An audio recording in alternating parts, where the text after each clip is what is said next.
ceux qui nous ont rejoints entre-temps. Depuis pas mal de jours, j'ai le texte dans 2 Samuel 6 qui m'a frappé à l'œil. Je ne vais pas le lire, je vous rassure, mais je vous encourage à le lire à la maison et à le méditer. 2 Samuel 6 nous parle du roi David lorsqu'il ramenait le coffre de l'Alliance à Jérusalem. Ce coffre arrivait à Jérusalem, non pas dans un silence complet, mais il arrivait à Jérusalem parmi des cris de joie, parmi des danses, parmi le son des instruments. Le coffre de l'Alliance qui symbolise la présence de Dieu. Et nous savons que Dieu se plaît dans la louange de ses enfants. Amen. Au verset 14, il nous est dit que le roi David, lui, il dansait de toutes ses forces devant l'Éternel. Il dansait de toutes ses forces devant l'Éternel, en poussant des cris de joie et en faisant résonner les corps. David, lui, dansait devant l'Éternel parce qu'il savait ce que le Seigneur avait fait pour lui. Il savait d'où le Seigneur l'avait tiré, combien de fois le Seigneur l'a délivré. Et il n'a pas hésité à danser devant son Dieu. Et on sait qu'il a pu recevoir des critiques. On parle de Michal dans la Bible. Mais il n'y a rien qui l'a arrêté, David. Au contraire, il a dit, c'est devant l'Éternel que j'ai manifesté ma joie. Ce matin, je veux t'encourager. Que chacun puisse louer son Dieu à sa manière, comme le Seigneur lui a mis dans le cœur. On sait pourquoi le Seigneur nous a mis ici.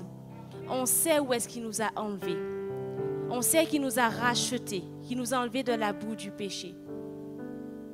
Des choses même que peut-être des frères et sœurs les plus intimes ne savent pas. Nous, on sait là où le Seigneur nous a enlevés. Et pour cela, on veut le bénir. On ne veut pas contenir notre joie. On ne veut pas contenir notre reconnaissance. On ne veut pas contenir nos louanges pour lui. On veut lui apporter ce qu'on a de meilleur. David, c'était l'homme selon le cœur de Dieu. Et il n'a pas hésité à danser pour son Seigneur, à chanter pour son Seigneur. Ce matin, le chant que j'avais à cœur, quand l'Esprit de Dieu habite en moi, je veux chanter comme David, prier comme David, louer comme David, danser comme David. On veut bénir le Seigneur comme David a pu le faire, à notre manière, chacun à sa manière, qu'on puisse se lever et bénir le Seigneur. Amen.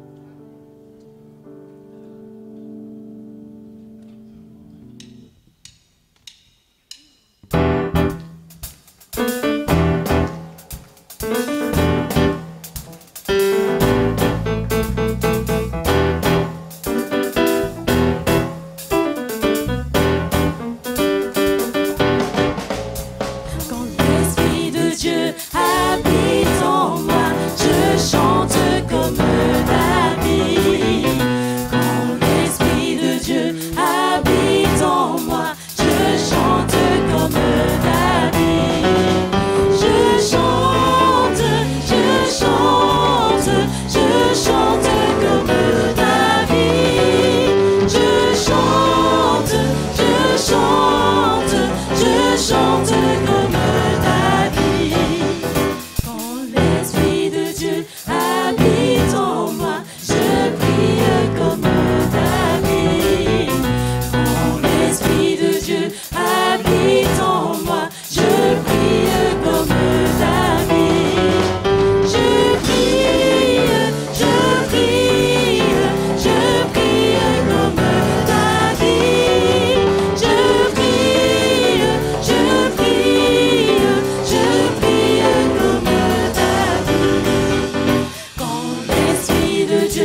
pouvoir le louer. Amen.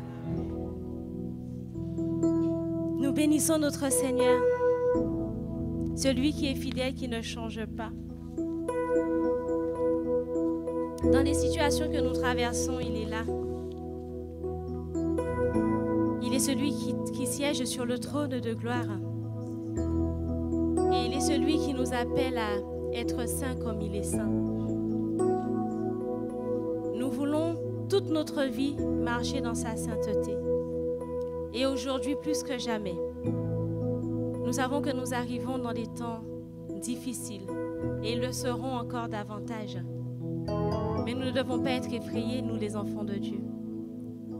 Parce qu'en Dieu, nous avons le salut. Le Seigneur nous a déjà donné la solution. Il nous a donné les instructions pour que nous puissions marcher dans sa sainteté. Et nous voulons inviter le Seigneur dans ce lieu et qu'il vienne transformer nos vies, qu'il vienne nous façonner encore, nous emmener encore à aller de gloire en gloire avec lui, de victoire en victoire avec lui. On va prendre ce chant, Seigneur, viens dans ce lieu. Remplis-nous de ta puissance et de ton feu. Nous voulons vivre l'unité. Que son royaume vienne. Que ton nom soit loué, Jésus. Amen.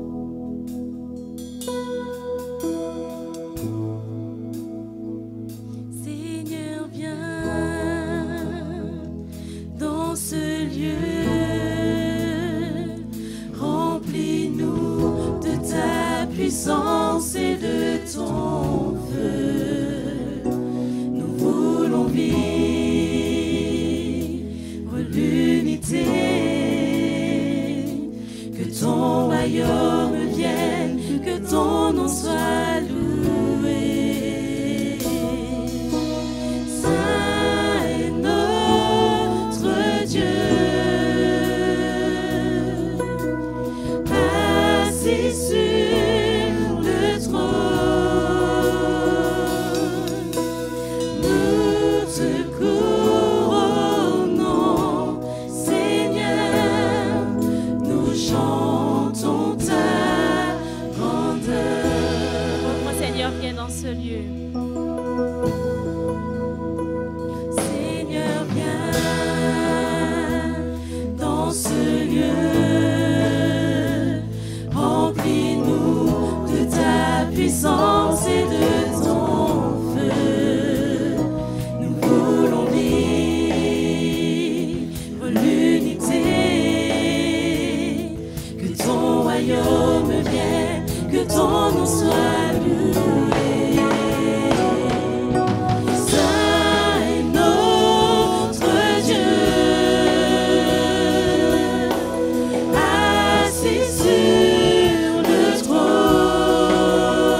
exalter ta royauté, Seigneur.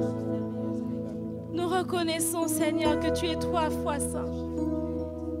Tu es le Dieu souverainement élevé. Il n'y a pas un autre qui soit comme toi, Seigneur. Tu es saint, Seigneur, et c'est toi que nous voulons adorer ce matin. Tu es saint, Seigneur, et c'est toi que nous voulons glorifier ce matin. Alléluia.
grandeur de ton nom, nous ne pouvons que te louer, que t'adorer, Seigneur.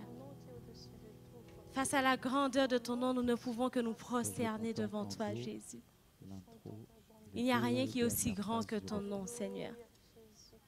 Et c'est pour cela que nous nous humilions devant toi. Nous nous prosternons devant ta royauté pour pouvoir t'adorer, Jésus.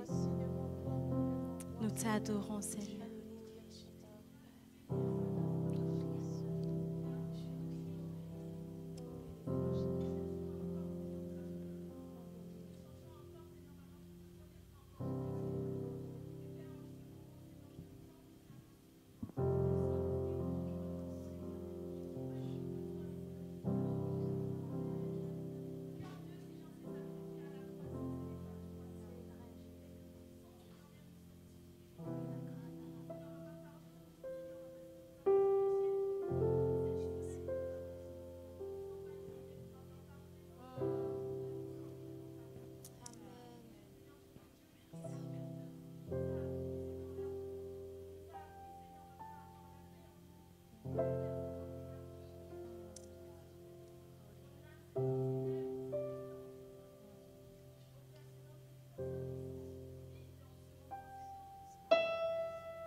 Je contemple ta sainteté et quand je contemple ta beauté et quand toutes les choses pâlissent à ta lumière.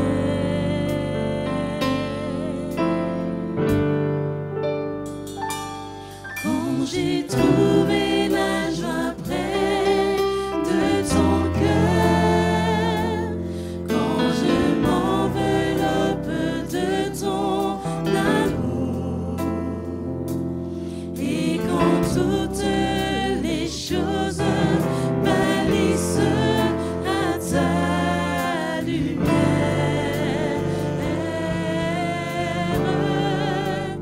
Oh, je t'adore.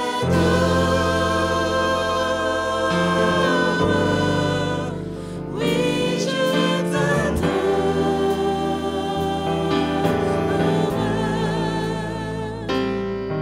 Si je vis, Seigneur, c'est pour t'adorer.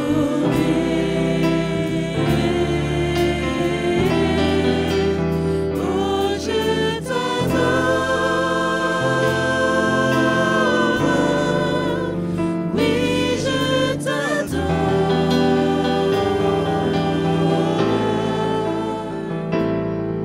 Si je vis, Seigneur,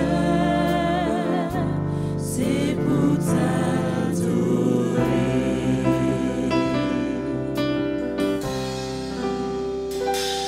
Quand je contemple ta sainteté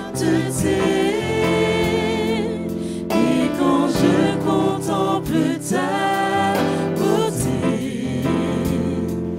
et quand toutes les choses pâlissent à ta lumière.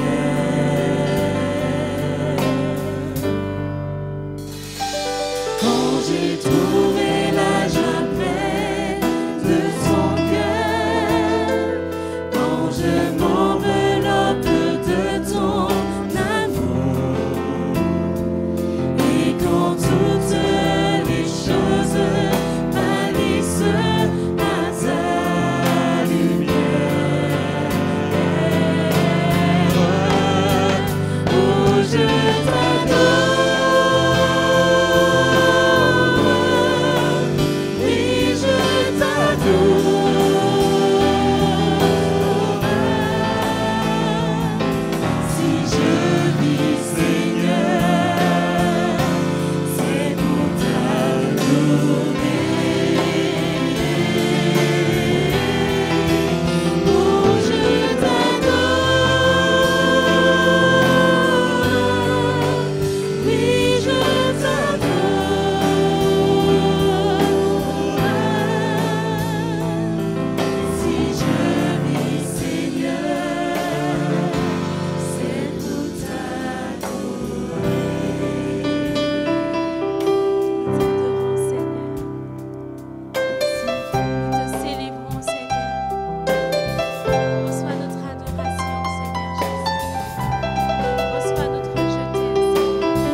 je t'adore sans la musique. Est-ce que vous pouvez chanter de votre cœur? Je t'adore. Oh, je t'adore.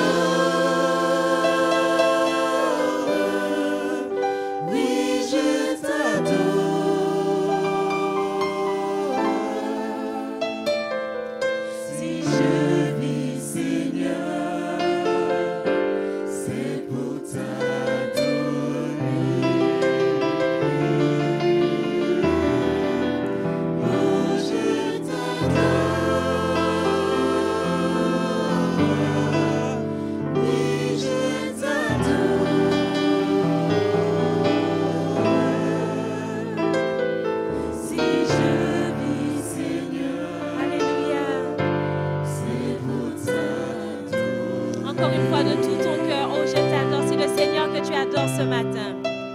Oh, je t'adore. Oui, je t'adore.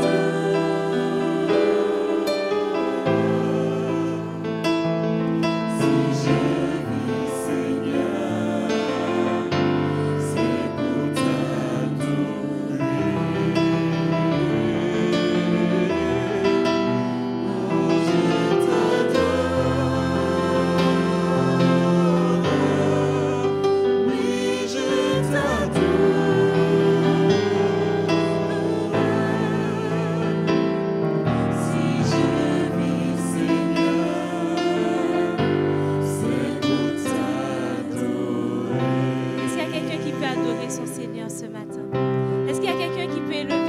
Ce matin pour bénir son Dieu ce matin.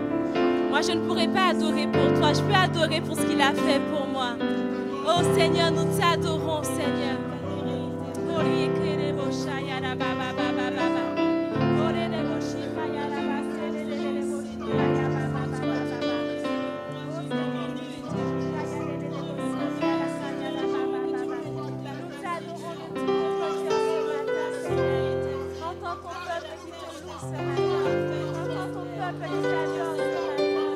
C'est toi seul que nous voulons adorer ce matin.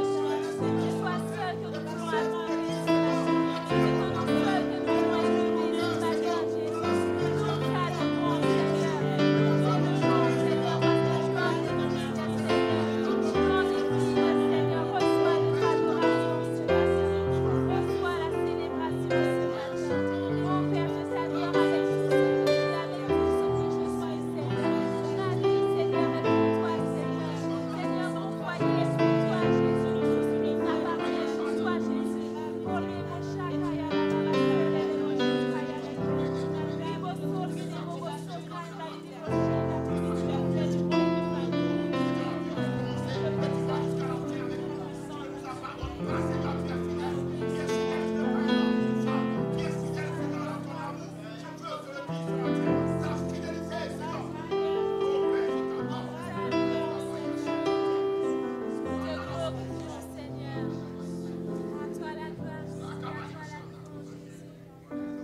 voulons juste être avec toi.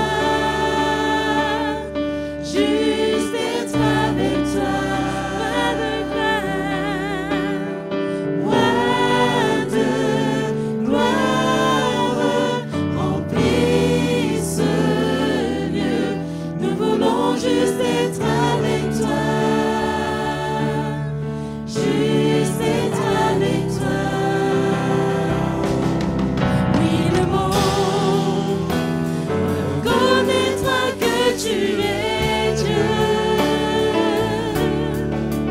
Et tout homme confessera que tu es roi.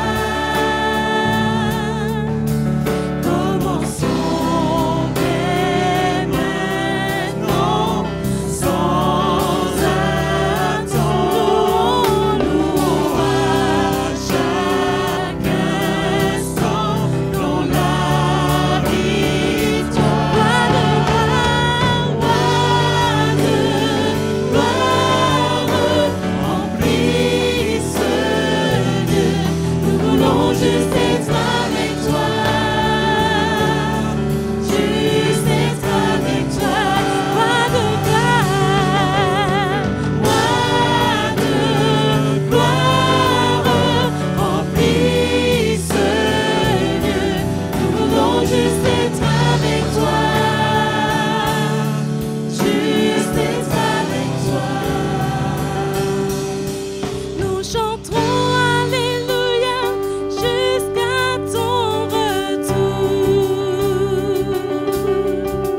Nous danserons en ta présence jusqu'à ton retour. Nous chanterons Alléluia jusqu'à ton retour. Nous danserons en ta présence jusqu'à ton retour. Nous chanterons, nous danserons, nous chanterons Alléluia jusqu'à ton retour. Nous danserons en ta présence jusqu'à ton retour. Roi de gloire,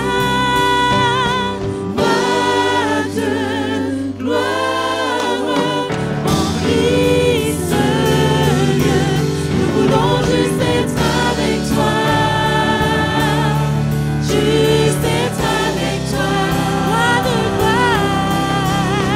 Roi de gloire, remplis ce lieu. Nous voulons juste être avec toi. Juste être avec toi. Une dernière fois, roi de gloire. Roi de gloire, remplis ce lieu. Nous voulons juste être avec toi. Juste être avec toi. Nous voulons juste être avec toi. Juste être avec toi. Nous voulons juste être avec toi. Juste être avec toi. Alléluia. Alléluia. Alléluia. Seigneur, tu es le roi de gloire. Seigneur, nous voulons, Seigneur, demeurer constamment dans ta présence. Alléluia. Merci, Seigneur. Merci, Seigneur, parce que tu es notre roi. Tu es notre roi, Seigneur. Et nous reconnaissons que tu t'es donné, Seigneur, pour nous. Tu t'es abaissé, Seigneur, pour que nous soyons sauvés. Tu t'es abaissé, Seigneur, afin que nous ayons la vie et que nous l'ayons en abondance. Seigneur, nous ne méritons rien, Seigneur. Mais tu as accepté de descendre de ton trône, Seigneur, pour moi. Tu as accepté de descendre de ton trône pour chacun d'entre nous, Seigneur. Seigneur, par ce temps de scène, Seigneur, c'est ton nom que nous voulons élever. Et nous voulons t'exprimer notre gratitude, Seigneur.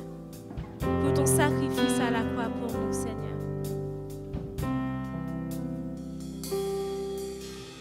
Tu t'es abaissé pour l'humanité.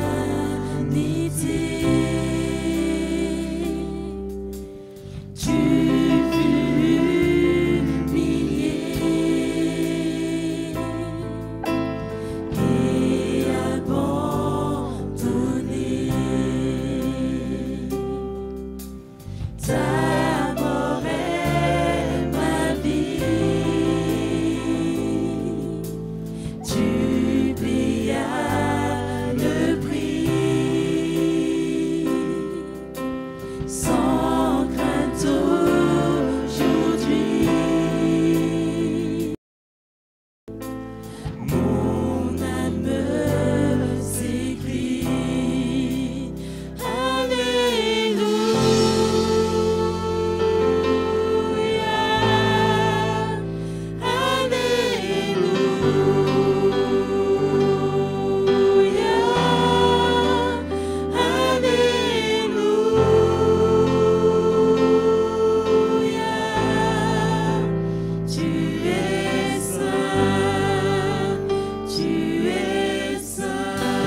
Alléluia. Gloire à Dieu. La parole de Dieu dit pour introduire ce temps de scène: voici le message que nous avons entendu de Jésus-Christ et que nous vous annonçons. Dieu est lumière et il n'y a aucune trace de ténèbres en lui.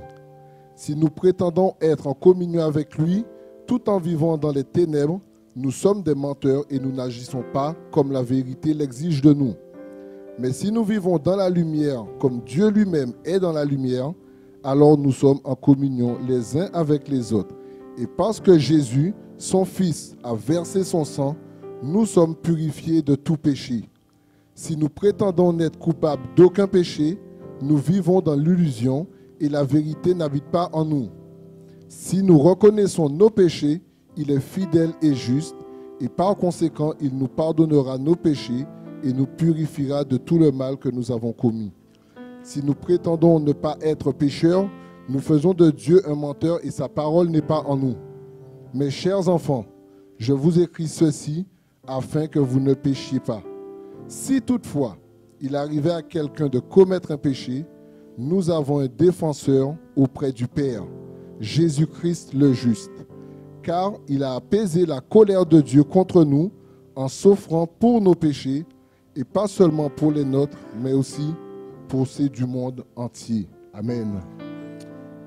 Jésus-Christ est la lumière du monde, est notre lumière. Et il nous demande, nous qui l'avons accepté dans notre vie, de vivre dans la vérité. Amen.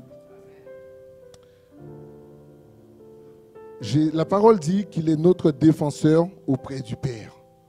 Ça veut dire que nous avons un avocat en la personne de Jésus-Christ qui plaide notre cause auprès de Dieu le Père.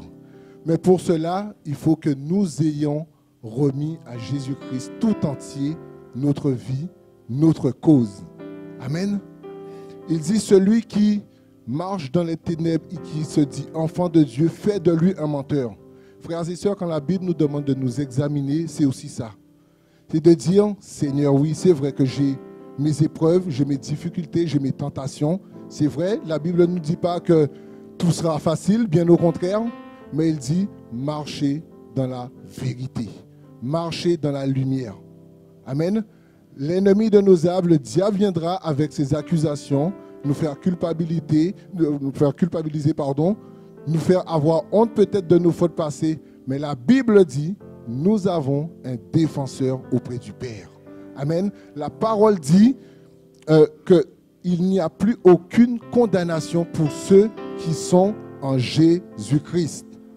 Alors frères et sœurs, c'est aussi ce moment de se remettre devant le Seigneur et de lui confesser nos péchés réellement, car la Bible dit qu'il est juste et fidèle pour nous les pardonner. Amen. C'est comme ça que je vais demander à mon frère Maurice de bien vouloir prier pour ces éléments. Seigneur Dieu, quoi te dire en plus que tu n'aies jamais entendu? Seigneur Dieu, mes faibles mots sont tellement insignifiants, insuffisants pour te dire qui tu es. Mais seulement s'il faut te dire un mot ce matin, je te dirai tout simplement que tu es mon papa chéri, que tu es mon papa, Seigneur Dieu. Quand ça va mal, je me tourne vers toi. Quand ça va très bien, je suis encore dans ta maison parce que c'est la maison familiale, parce que c'est l'endroit où il vaut mieux être, parce que c'est la maison de papa, parce que c'est là que je me sens tellement bien. Je suis tellement content d'être là dans ta maison, parce qu'il y a quelqu'un qui a dit dans la Bible, oh, qu'est-ce que je suis content, qu'est-ce que je suis heureux quand on me dit, allons dans la maison de l'Éternel.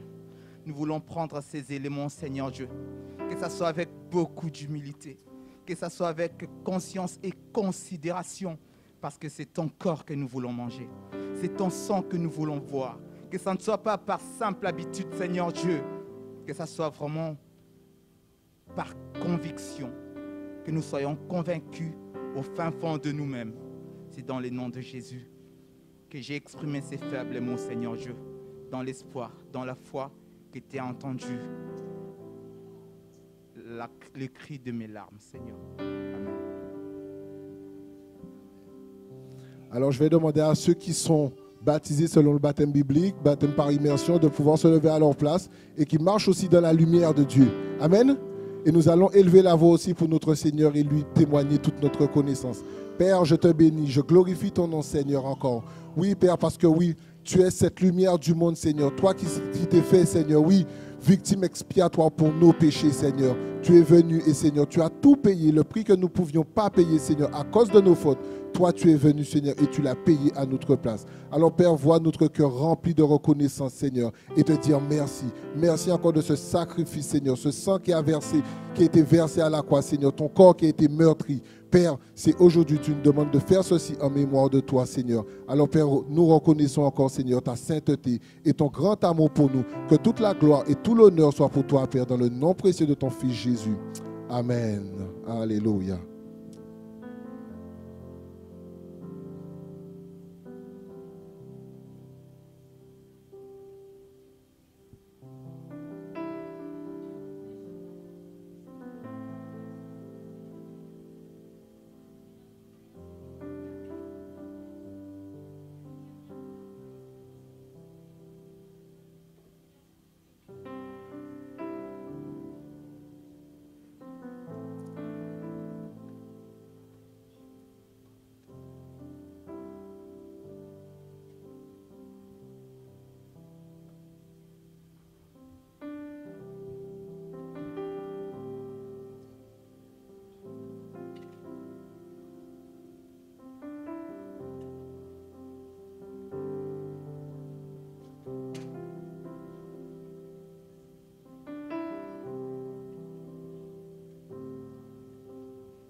Tiens-toi à ton poste.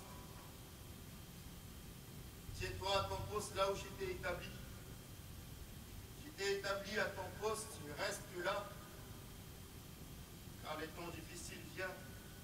Mais je te dis, reste là et aie bon courage. Aie bon courage et sois ferme. Appuie-toi sur moi et tu ne tomberas pas, tu ne chancelleras pas. Je t'ai mis à ce poste, reste ici. Reste ici jusqu'à ce que je t'appelle. Et quand je viens, que je trouve à ce poste. Et quand je t'appelle, et tu réponds tout de suite. Parce que je reviens bientôt, mon enfant. Et si tu abandonnes ton poste, tu ne sais pas à quel jour je viendrai. Je te dis de te redresser. Redresse-toi et mets ta vie en règle. Mets ta vie en règle et attends à ce poste là où j'étais établi. Jusqu'à ce que je revienne. Ne dis pas en ton cœur que c'est difficile. Et ne trouve pas de raisonnement pour abandonner. Car tous ceux qui abandonnent, je les écarte de mon chemin. Je t'encourage encore ce matin à rester à ton poste. Reste à ton poste là où j'étais établi, mon enfant. C'est au Ramake, au Séguéba, au Sod. Et de onde c'est les ladrés au Haït, Christ des Spagnes.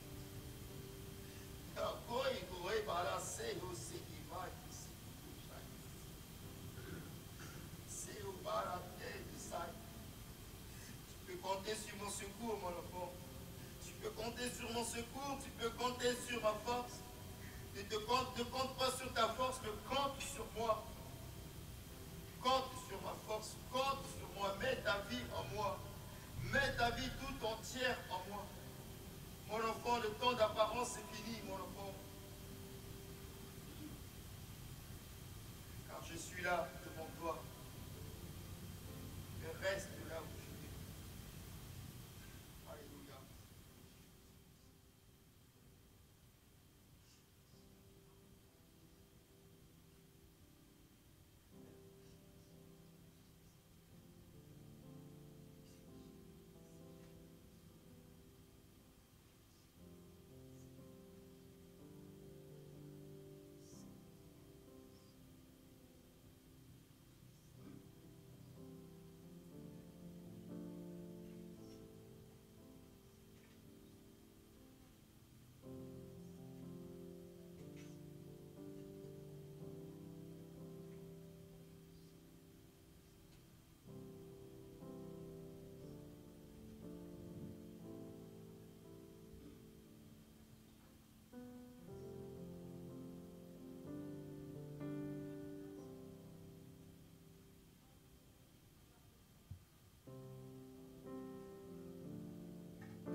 Alléluia.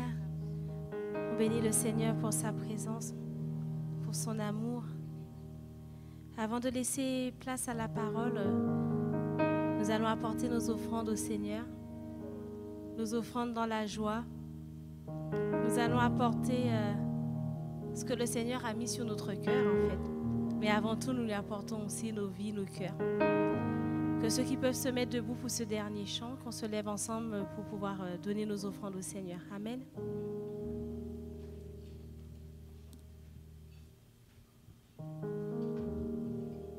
Alléluia.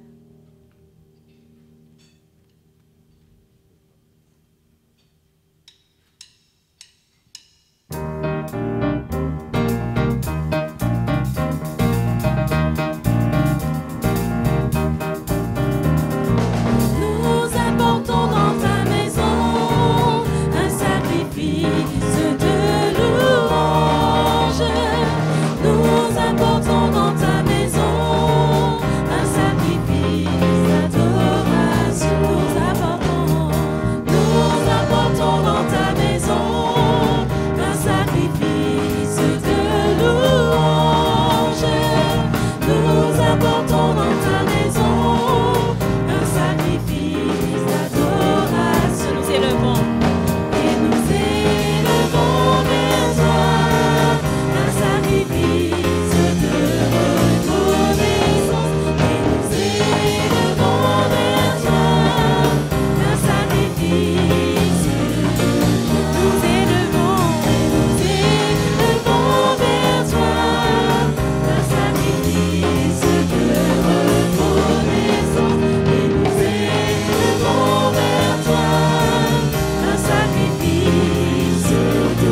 Amen. Bienvenue dans la maison du Seigneur. Bienvenue à nos amis internautes qui se joignent à nous par le biais d'Internet. J'avais donné un titre au message de ce matin et en écoutant le chant d'Envoi la scène, j'aurais pu changer ce titre. Et j'aurais pu dire, je pourrais dire, mettre comme titre les paroles que nous avons entendues dans ce chant. Éprouver, je tiens. Pardonner, je viens. Amen. La semaine dernière, pour ceux qui étaient au milieu de nous, nous avons le pasteur Daniel Thomas qui nous a parlé du passage où Pierre va répondre à Jésus « Sur ta parole, je jetterai le filet ». Pierre, pêcheur professionnel, connaissait les règles de la pêche. Et il savait qu'on pêche plus et mieux la nuit qu'en plein jour. Mais sur la parole de Jésus, à la demande de Jésus, même s'il ne comprend pas le pourquoi, il va jeter le filet. Il va accepter, peut-être, sans vraiment tout comprendre. Et depuis quelques semaines, j'ai sans cesse cette pensée dans le cœur, accepter sans comprendre. Accepter sans comprendre, une phrase qui est tirée d'un cantique que nous connaissons bien, que nous allons peut-être voir à l'écran, que j'ai pris pour introduire un petit peu ce thème d'aujourd'hui. Ce cantique qui dit « Mon cœur voudrait t'aimer, assez t'aimer, pour pouvoir accepter, tout accepter », et la suite qui est « Accepter sans comprendre, je veux assez t'aimer pour tout accepter ». Amen. Bien sûr, nous cherchons à comprendre et c'est normal. Et nous devons comprendre les choses que Dieu nous permet de comprendre. Il nous a donné une intelligence, il nous a donné tout ce dont nous avons besoin. Mais parfois, il y a des situations que nous ne maîtrisons pas et que nous traversons. Mais nous n'avons pas les clés pour comprendre. Et peut-être que cette personne, quand elle a écrit ce cantique, elle a dit ceci, « Mais Seigneur, mon cœur voudrait t'aimer, je ne comprends pas, mais je voudrais t'aimer assez pour pouvoir accepter, même si je ne comprends pas. » Et beaucoup nous disons Amen à ce chant, oui, accepter, tout accepter de ce qui vient de Dieu. Mais quelquefois, le vivre au quotidien, c'est parfois difficile. Et Pierre aurait pu dire, dans le langage d'aujourd'hui, « Bon Seigneur, je ne comprends pas, mais je le fais, puisque tu me le demandes. » Et une question tout à fait, que nous connaissons, une question tout à fait à propos, concernant les enfants. Est-ce que les enfants acceptent facilement de faire quelque chose sans qu'ils le comprennent? Est-ce qu'ils acceptent facilement l'étape de multiplication et d'addition, s'ils ne comprennent pas le pourquoi, cela le servira plus tard? Combien d'enfants, ou même des adultes, ont commencé la musique? C'est tellement merveilleux, tellement beau. Mais il y a les règles du solfège, des notes à apprendre. Et on ne comprend pas le pourquoi. Et dans le monde des adultes, dans le milieu professionnel, quelquefois, on peut nous demander de faire des choses. Et on ne comprend pas le pourquoi parce qu'on ne nous explique pas le pourquoi. Et ça nous paraît déplacé par rapport à ce que l'on fait. Et d'ailleurs, expliquer les choses que l'on demande aux personnes à qui on le demande, c'est quelque part les associer à notre cause. Et Jésus va prendre Pierre pour bâtir son église. Suite à l'expérience que Pierre va faire avec Jésus, dans Luc 5, Pierre va devenir un collaborateur proche de Jésus, nous le savons. Mais c'est vrai qu'avec Dieu, les choses sont parfois différentes, et même très souvent différentes par rapport au monde séculier. Et il nous faut accepter, en gardant quelquefois nos points d'interrogation pour nous, et sans vouloir tenir tête à Dieu.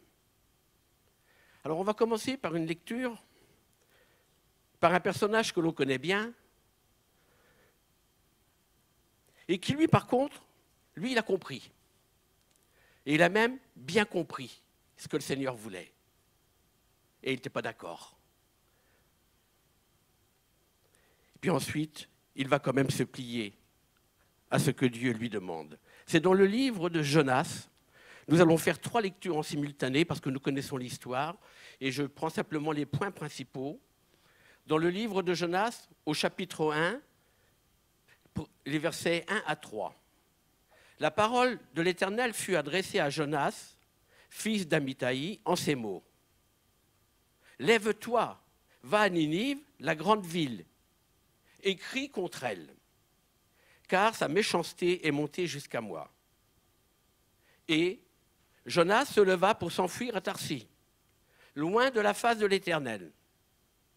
Il descendit à Jaffo, et il trouva un navire qui allait à Tarsis. Il paya le prix du transport et s'embarqua pour aller avec les passagers à Tarsis, loin de la face de l'Éternel. Nous connaissons la suite, et je passe donc au chapitre 3, pareillement les versets 1 à 3. La parole de l'Éternel fut adressée à Jonas une seconde fois, en ces mots. « Lève-toi, va à Ninive, la grande ville, et proclame-y la publication que je t'ordonne. » Et Jonas se leva et alla à Ninive selon la parole de l'Éternel. Or, Ninive était une très grande ville de 3 jours de marche. Et dans ce même chapitre 3, le verset 10 nous dit, alors que Jonas a traversé la ville, il a annoncé au peuple de Ninive de se repentir, Dieu, au verset 10, il est dit, Dieu vit qu'ils agissaient ainsi et qu'ils revenaient de leur mauvaise voie. Alors Dieu se repentit du mal qu'il avait résolu de leur faire et il ne le fit pas. Dans cette lecture de ce récit, nous avons vu le parcours de Jonas refusant d'obéir à l'ordre de l'Éternel. Non pas parce qu'il n'avait pas compris, mais au contraire, il avait compris. Et Jonas connaissait l'Éternel et l'amour de l'Éternel pour Ninive. Mais lui, Jonas, avait jugé bon que cette ville païenne reste telle qu'elle dans sa condamnation. Il est dit d'ailleurs au chapitre 4 que quand Jonas a vu ce qui s'est passé, que l'Éternel s'est repenti et n'a pas fait le mal, il est dit ceci, « Cela dit plus fort à Jonas et il fut irrité. »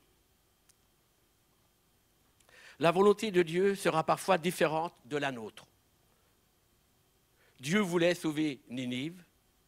Jonas, par contre, dans ce récit, nous pourrions dire que lui, comprenant bien les désirs du salut pour cette ville, lui, il ne l'accepte pas.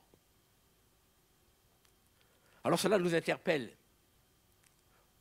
On n'a pas forcément la réponse au premier abord. Pour nous-mêmes, il en est ainsi. Parfois, nous comprenons bien les choses de Dieu. Et il nous est difficile de les accepter car elles peuvent bousculer nos habitudes. Les choses de Dieu, les pensées de Dieu peuvent nous remettre en question. Ils peuvent quelque part déranger notre confort ou plus simplement, ce n'est pas dans notre, comme on dit aujourd'hui, dans notre ADN. Ou encore plus, on va regarder vers les autres. Par exemple, dans l'évangile de Jean, chapitre 21, lorsque Jésus dit à Pierre de quelle manière il va souffrir et mourir pour lui, il va poser la question concernant Jean. Et lui, que lui arrivera-t-il? Et Jésus lui répond, que t'importe, toi, suis-moi. Acceptons ce que Dieu attend de nous. Acceptons. Nous connaissons tous un autre récit de la parole, de la Genèse, où Joseph, après avoir été vendu par ses frères, va devenir celui qui peut porter secours aux siens et à sa famille. Et on va lire dans le livre de la Genèse, au chapitre 45, du verset 25 à 28. Genèse 45, verset 25. Donc les frères de Joseph remontèrent de l'Égypte et ils arrivèrent dans le pays de Canaan, auprès de Jacob leur père. Ils lui dirent, Joseph, ton fils, donc, vit encore, et même c'est lui qui gouverne tout le pays d'Égypte. Mais le cœur de Jacob resta froid, parce qu'il ne les croyait pas. Ils lui rapportèrent toutes les paroles que Joseph leur avait dites. Il vit les chars que Joseph avait envoyés pour le transporter. C'est alors que l'esprit de Jacob, leur père, se ranima. Et Israël dit, c'est assez. Joseph, mon fils, vit encore. J'irai et je le verrai avant que je meure. Jacob, à qui on avait dit que son fils était mort il y a des années avant, on lui avait même montré la tunique qui avait été soi-disant dévorée par les bêtes sauvages, voilà qu'on lui annonce que son fils, en fin de compte, n'est pas mort. Il ne comprend pas tout ce qui se passe. Mais une chose est certaine, c'est qu'à un moment, il se positionne, parce que Dieu lui fait grâce. Et son esprit se réveille, et même s'il ne comprend pas, il accepte. Il dit, c'en est assez, mon fils vit, j'irai et je le verrai. Il a accepté sans comprendre, il a agi, et il va être béni, car son fils Joseph, Jacob pourra le voir, il pourra l'étreindre, et il pourra finir ses jours avec son fils bien-aimé Joseph. Dans la strophe de ce cantique où il dit que mon cœur voudrait t'aimer, il est parlé de tout accepter. Et donc tout accepter veut dire aussi tout supporter, vivre avec. Alors il y a une chose que nous acceptons facilement tous, je le pense, c'est la bénédiction. Et Dieu se plaît à bénir ses enfants. Nous aimons à être bénis. Nous aimons que nos frères et que nos sœurs soient bénis. Nous aimons que nos enfants, que nos parents, que tous ceux qui nous sont chers soient bénis. Mais, il y a un mais quelquefois, pas souvent, mais ça peut arriver. Et nous avons un exemple de la parole de Dieu. Mais quelquefois, il y a des incompréhensions, des choses que nous n'acceptons pas face au monde des méchants, face au monde qui nous entoure. C'est dans le psaume 73 qu'il y dit ceci, le psaume d'Asaph, où dans les versets 1 à 6, il y dit ceci. Oui, Dieu est bon pour Israël, pour ceux qui ont le cœur pur. Toutefois, mon pied allait fléchir, mes pas étaient sur le point de glisser, car je portais envie aux insensés en voyant le bonheur des méchants. Rien ne les tourmente jusqu'à leur mort, et leur corps est chargé d'embonpoint. Ils n'ont aucune part aux souffrances humaines, ils ne sont point frappés comme le reste des hommes.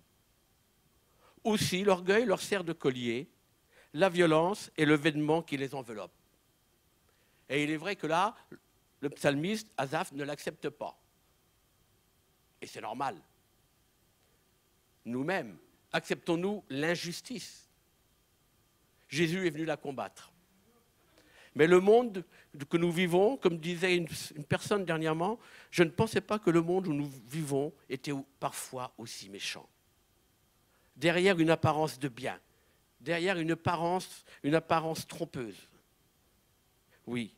Et Asaph semblait découvrir que le monde des méchants, qui était dur, était un monde qui était parfois bien béni, et ça marchait bien. Et on leur porte envie. Et on n'accepte peut-être pas ce que nous vivons, nous. Mais nous allons revenir à la fin de ce message, sur la fin de ce psaume. Il n'est pas toujours facile d'accepter que l'autre, peut-être notre ennemi, celui que nous n'aimons pas, puisse aussi avoir des bénédictions. Ça peut arriver. Il nous faut accepter la souffrance physique. Alors que nous aimons ou servons le Seigneur. Nous travaillons pour Dieu, nous le servons avec amour, avec dévouement, et malgré ça, nous sommes dans la maladie, nous sommes dans l'affliction, dans l'épreuve, des choses qui ne vont pas. Et face à cela, alors que nous sommes dans cette tristesse, il y en a d'autres qui se rient de tout. Et voire plus, il y en a même, comme les amis de Job, entre guillemets, qui vont vous appuyer là où ça fait mal, en vous disant des choses très fraternelles, mais mal à propos. Et donc, en plus de la maladie, vous êtes soumis, en plus de la souffrance, vous êtes soumis aux accusations. On doit supporter la double peine de la souffrance et de l'abnégation et de la dérision de certains. Est-il facile de l'accepter sans comprendre? Christ a accepté l'injustice. Il a accepté la mort à la croix et pourtant, il n'a pas élevé la voix. On va lire ensemble, si vous voulez bien, dans Ésaïe. C'est un peu long, mais ce n'est pas tout le chapitre 53, simplement quelques versets que j'ai pris. 53, à partir du verset 4 à 8. À propos de Christ, il est dit ceci. Cependant, ce sont nos souffrances qu'il a portées. C'est de nos douleurs qu'il s'est chargé. Et nous l'avons considéré comme puni, frappé de Dieu et humilié. Mais il était blessé pour nos péchés, brisé pour nos iniquités.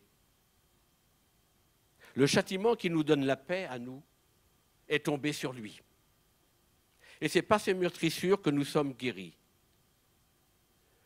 Nous étions tous errants comme des brebis.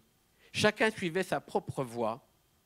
Et l'Éternel a fait retomber sur lui l'iniquité de nous tous. Il a été maltraité et opprimé. Il n'a point ouvert la bouche. Semblable à un agneau qu'on mène à la boucherie, à une brebis muette devant ceux qui la tondent. Il n'a point ouvert la bouche. Il a été enlevé par l'angoisse et le châtiment. Et parmi ceux de sa génération, qui a cru qu'il était retranché de la terre des vivants et frappé pour les péchés de mon peuple? Amen. Accepter, tout accepter. Certains me diront, mais Jésus a tout accepté, mais il savait. Il connaissait le plan de son Père. Il savait le but final. Il savait la victoire finale sur la mort et sur le péché. Mais nous, enfants de Dieu, si nous ne comprenons pas le cheminement, nous connaissons le but, nous connaissons la finalité de notre parcours sur cette terre. Donc, il nous faut accepter. Dans le tout accepter, il peut y avoir différents points. Il peut y avoir l'autre. Il peut y avoir le plan de Dieu. Il peut y avoir moi, ma personne, qu'il faut accepter.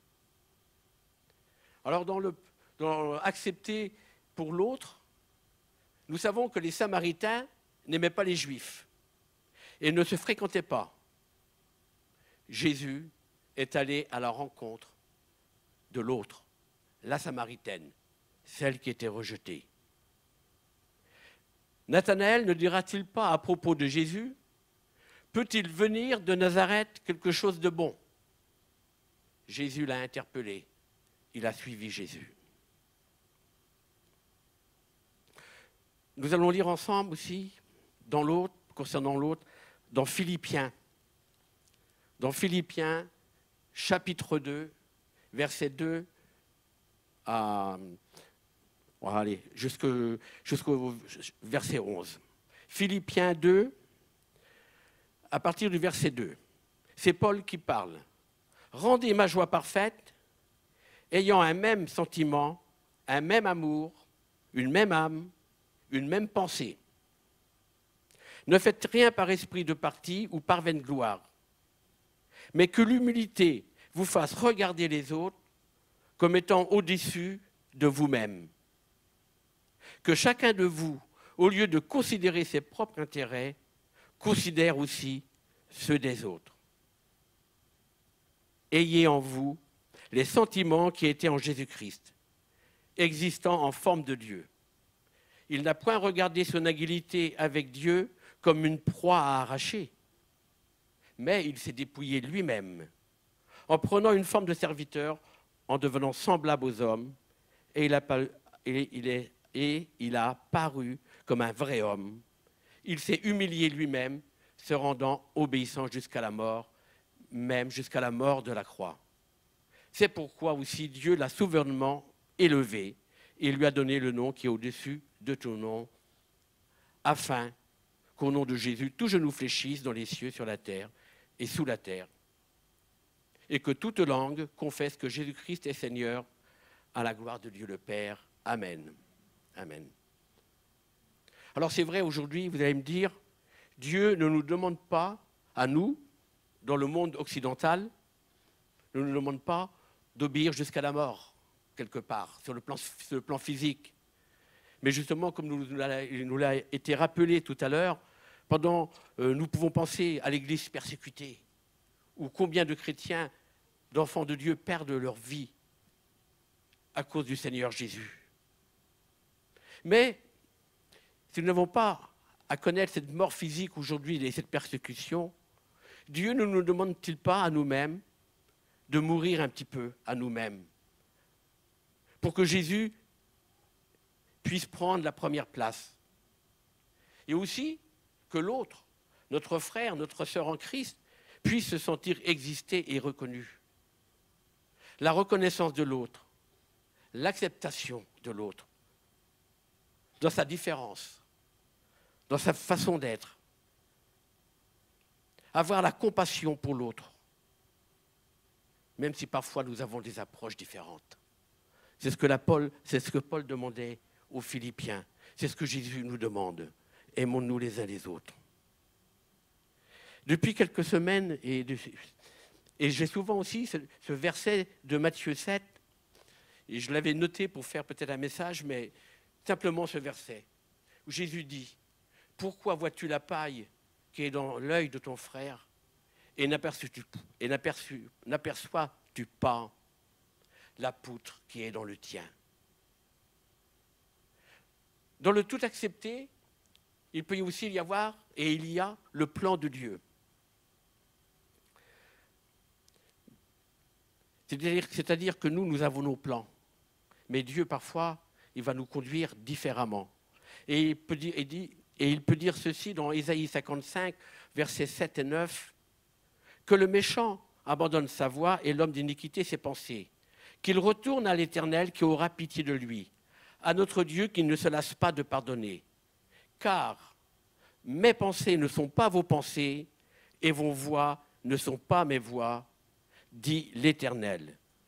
Autant les cieux sont élevés au-dessus de la terre, autant mes voix sont élevées au-dessus de vos voix et mes pensées au-dessus de vos pensées.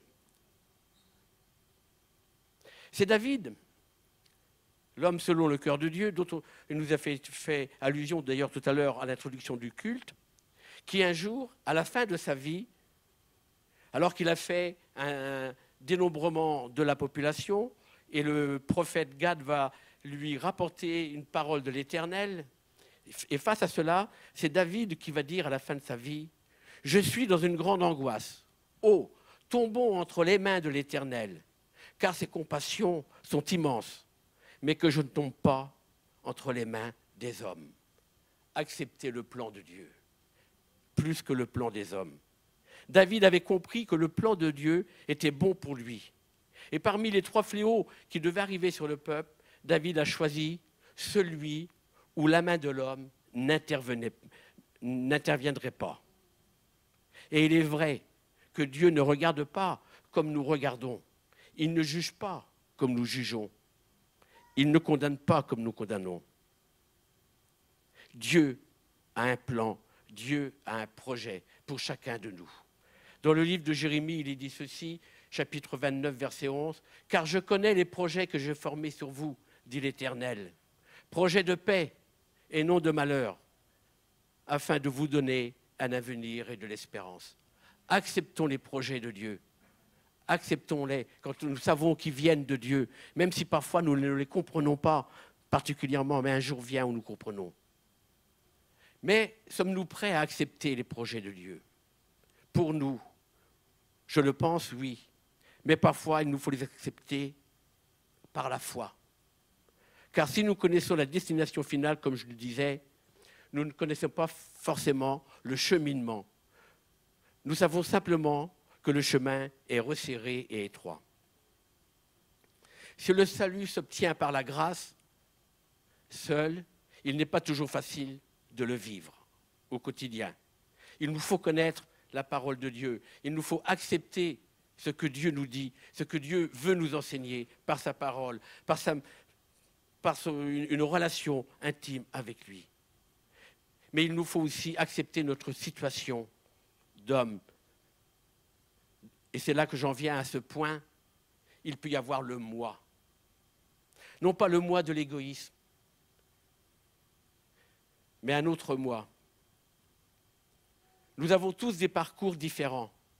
Nous avons des expériences différentes.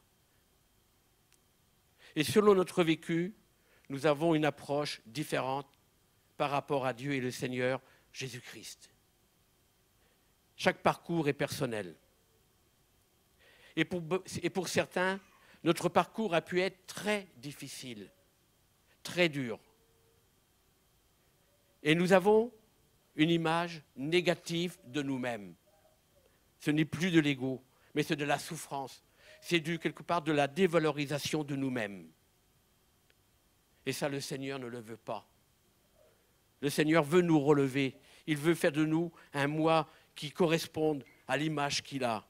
N'est-il pas dit dans Genèse 1, verset 27, « Dieu créa l'homme à son image, il le créa à l'image de Dieu. Il créa l'homme et la femme. » Nous sommes une créature de Dieu. Acceptons-nous ainsi, comme nous sommes, même si parfois, à nos propres yeux, nous nous sentons mal.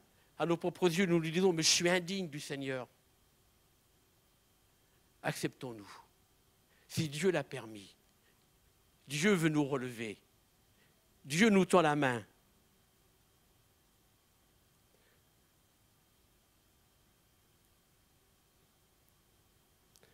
Oui, parfois, nous nous sentons bien petits. Bien petits par rapport à ceux et celles qui ont une assurance et qui peuvent affirmer des choses. Mais d'autres n'osent plus élever la voix.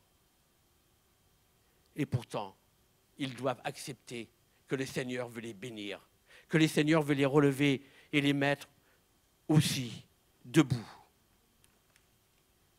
Dans Ecclésiaste 3,11, il est dit « Dieu fait toutes choses belles en son temps. Même il a mis dans le cœur de l'homme, et de la femme bien sûr, la pensée de l'éternité. » Bien que l'homme ne puisse pas saisir l'œuvre que Dieu fait dès le commencement. Oui, qui que nous soyons, quel que soit l'endroit où nous sommes sur notre parcours, nous avons cette pensée de l'éternité dans notre cœur. Dieu nous l'a mise. Alors pourquoi tel parcours? Pourquoi tel chemin? Pourquoi telle souffrance? Pourquoi moi ceci? Pourquoi l'autre a ça et pas moi? Oui, pourquoi? Accepter. Accepter que le temps de Dieu, c'est le temps qu'il a choisi pour nous. Un jour, une sœur me disait, elle n'est pas là ce matin, donc je peux en parler, elle me disait, oui, mais voilà, je connais... Non, mais j'aurais aimé le connaître 20 ans plus vite, 30 ans plus vite. Oui, c'est vrai. Et on aimerait que nos enfants ne fassent pas peut-être les expériences négatives que nous avons faites. C'est possible, et nous le souhaitons, et nous le voudrions. Mais il y a le temps de Dieu. Il y a des choses que nous ne connaissons pas et que le Seigneur connaît. Et je lui dis à cette sœur, mais si Dieu a choisi cette date-là, c'est parce qu'il connaît ton parcours avant, mais qu'il connaît ton parcours après. Et qu'il sait la force que tu as et que tu auras pour aller jusqu'au bout. Et si Dieu l'a choisi en ce moment, c'est ainsi. C'est vrai, on aurait préféré avant. Moi, j'aurais peut-être préféré connaître le Seigneur encore plus vite que je l'ai connu. Même si je l'ai connu tout petit, mais je le connaissais mal. Mais c'est pas, je ne vais pas m'en vouloir, je ne pouvais pas le savoir.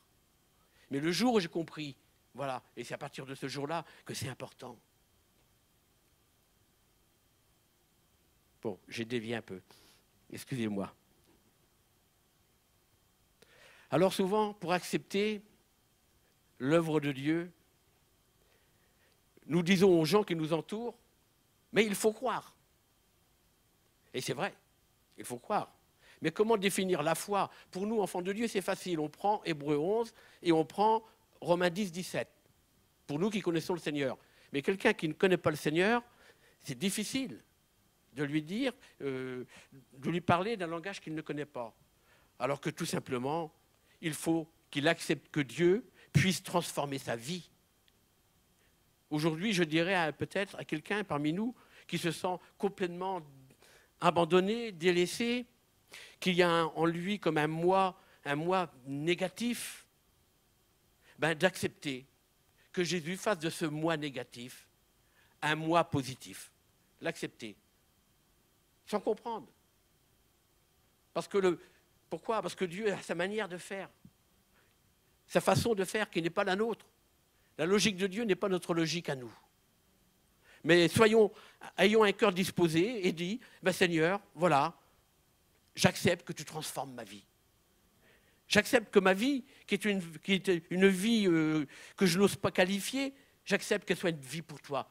J'accepte que ce vase qui est en moi, ce vase vil, devienne un vase d'honneur pour toi, Seigneur. Amen. Voilà. Alors, dans le titre que je voulais mettre, c'était « Savoir accepter pour être victorieux en Christ ». Que l'on comprenne ou que l'on ne comprenne pas tout de la parole de Dieu, et on ne comprendra jamais tout, on apprend tous les jours, n'est-ce pas la priorité aujourd'hui de savoir accepter la situation afin de la transformer? Un malade va-t-il accepter de se soigner s'il n'accepte pas la réalité de sa maladie? Il nous faut savoir accepter que nous avons besoin de Dieu dans nos vies, à savoir que nous avons besoin de son aide, de son secours, et besoin de reconnaître que c'est en notre Seigneur Jésus-Christ que nous avons la clé de la victoire.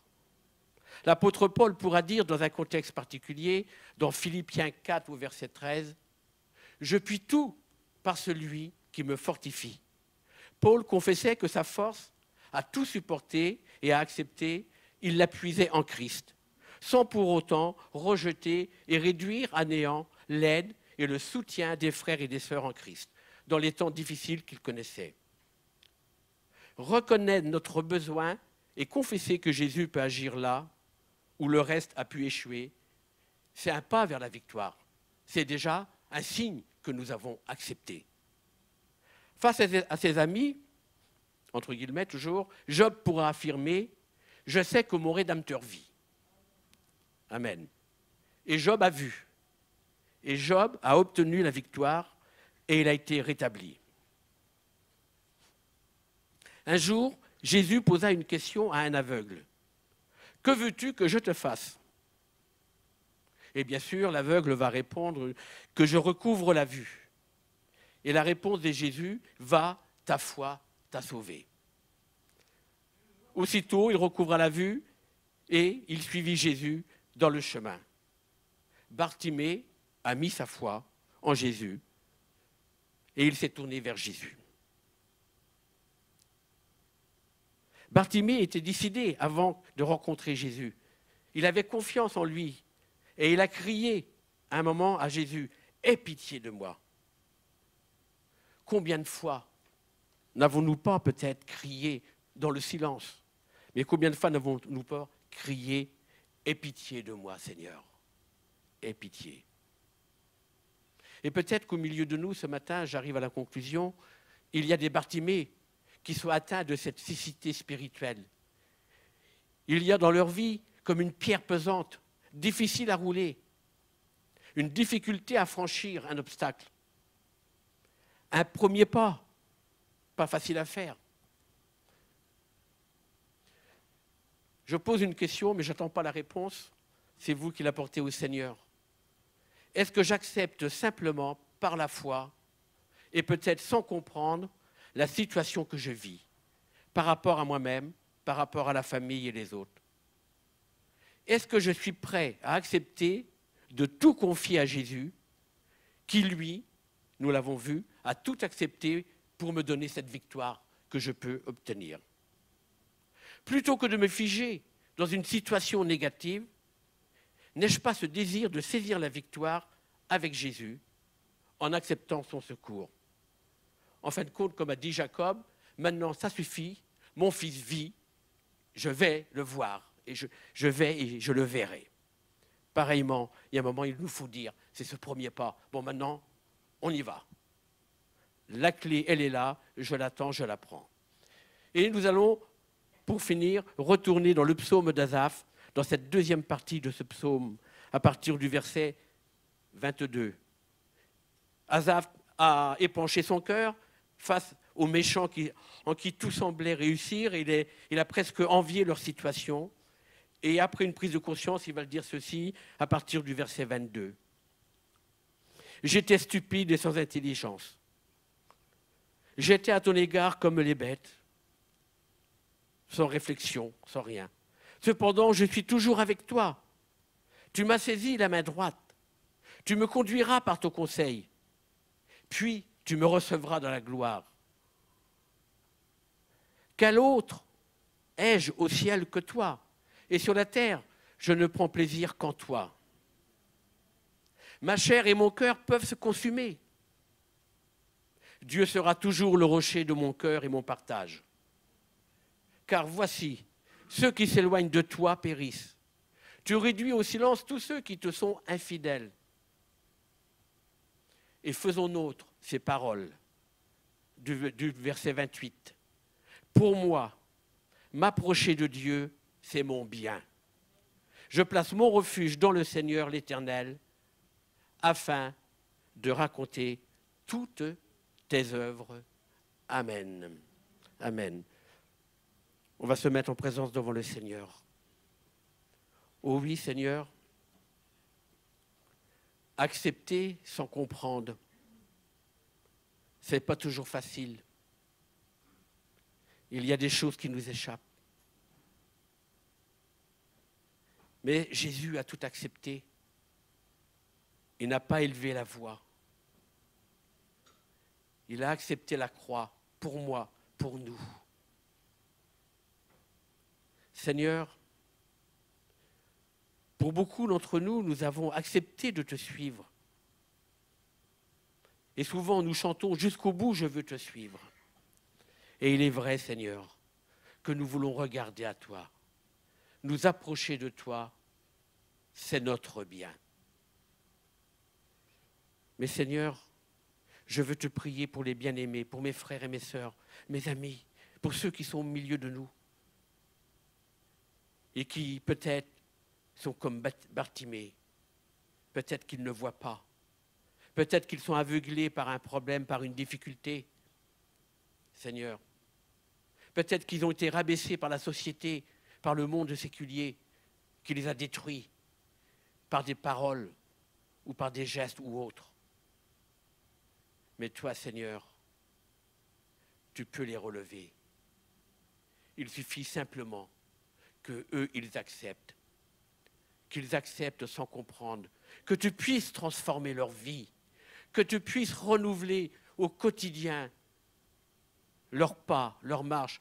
Renouveler leur espérance. Seigneur, il est dit dans ta parole que tu n'éteins pas le roseau qui fume. Tu ne brises pas le roseau froissé.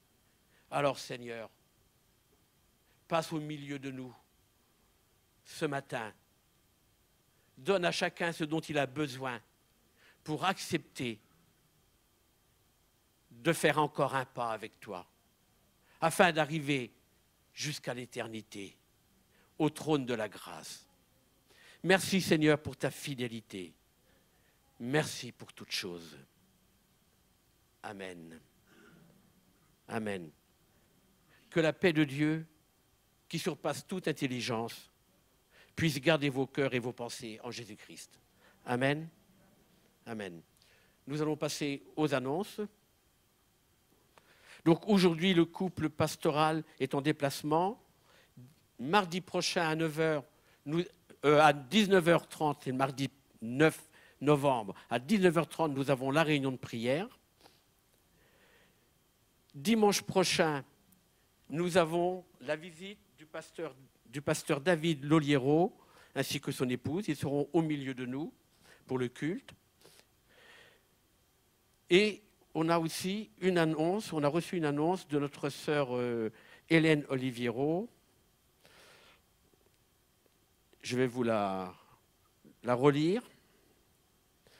Ça concerne la collecte de la banque alimentaire qui a lieu le 26 et 27 novembre. Voici. Bonjour à tous. Serait-il possible de faire passer dans les annonces de l'Église la collecte de la banque alimentaire des 26 et 27 novembre? Les besoins augmentent considérablement et nous avons vraiment besoin de collecter un maximum.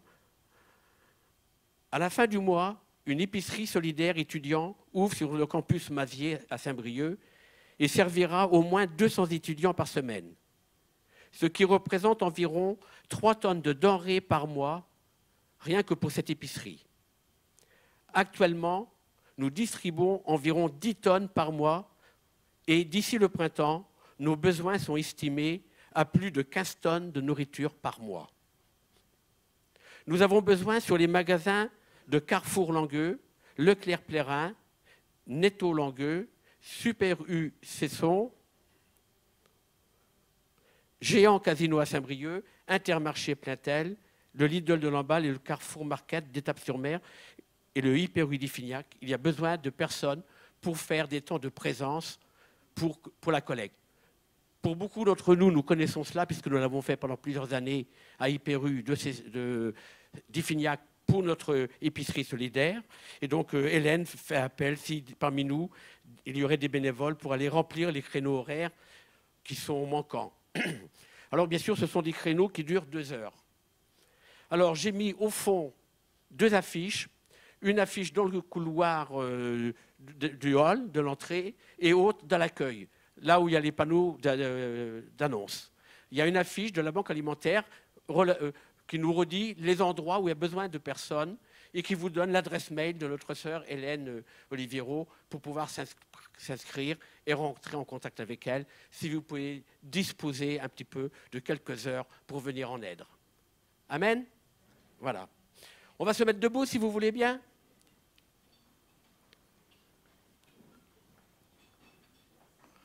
On va remettre toutes choses au Seigneur. On va demander au Seigneur de nous visiter. On va demander au Seigneur de nous garder tout au long de la semaine. Amen.